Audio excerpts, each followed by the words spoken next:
आजको अब सो बिहानीसँग सँगै आजको ड्युटी पनि सुरु भइसकेको छ। तपाईँहरू सामु उपस्थित भइसकेको छु। अब आज पनि अब ड्युटी जाँदै हो। हेर्नु अब हिजोसम्म त थियो 1 बजे, आजबाट त हेर्नु आजबाट त झन् 3 बजेको ड्युटी। अब के गर्ने, ड्युटीसम्म जानै पर्यो। के गर्नु, दुःख सुखको चौतारी भनेको यही ड्युटी हो। विदेशीको अब पीडाहरू कसलाई सुनाउन सकिन्छ र। आफ्नो पीडा भनेको आफैसँग आफ्नो मनमा राखेर र गर्नुपर्छ काम। रातको बिहानको समयमा म तपाईँहरूमा माझ भिडियोसँग उपस्थित भइसकेको छु।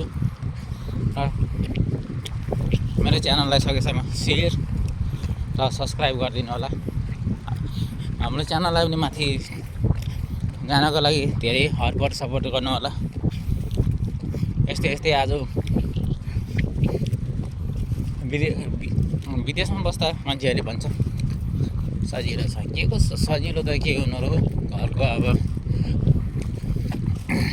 घरको दुःखलाई सम्झेर हामी अब विदेशको यात्रा गर्नुपर्छ।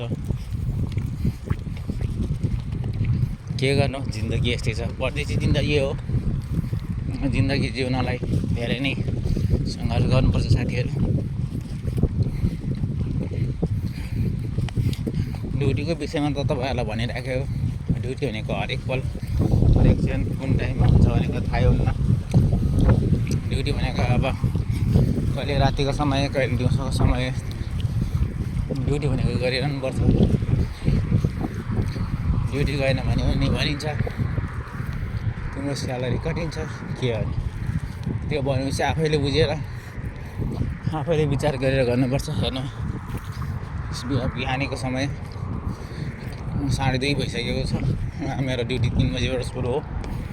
अहिले अरू बेला यति बाक्लो गाडीहरू चल्थ्यो। आज अलिक बिहानी पख भएर सबैजना सुतिरा होला।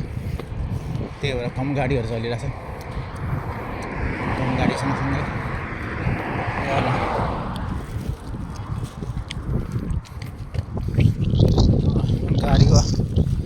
गाडीहरू कम भए पनि मेरो यात्रा चाहिँ यही हो।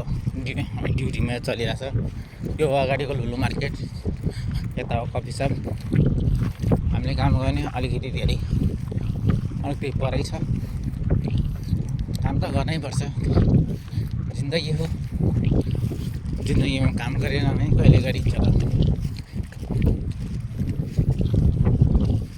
जिन्दगी भनेको मान्छेले काम गर्ने मात्रै हो।